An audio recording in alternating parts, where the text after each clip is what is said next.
அந்த முப்பரி நூலை அறுப்பதற்காக சாத்தான் போராடுகிற போராட்டம்தான் உங்கள் வாழ்க்கையில் நடந்து கொண்டிருக்கிறது. ஏனெனில் முப்பரி நூல் சீக்கிரம் அறாது என்று வேதாகமத்தில் உள்ளது. அப்போ பிரச்சனை எங்கேருந்து ஸ்டார்ட் பண்ணும்? கணவன் மனைவியாகிய உங்களிடத்தில் இருந்துதான் சாத்தான் கிரியை செய்ய ஆரம்பிப்பான். கர்த்தர் சொல்கிறார், கலாத்தியர் 5:26, வீண் புகழ்ச்சியை விரும்பாமலும் ஒருவரை ஒருவர் கோபமூட்டாமலும் ஒருவர் மேல் ஒருவர் பொறாமை கொள்ளாமலும் இருக்க கடவோம். 1.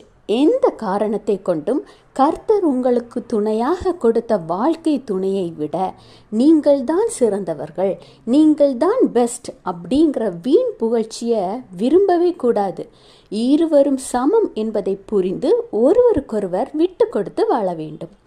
2. எக்காரணத்தை கொண்டும் எந்த சூழ்நிலையிலும்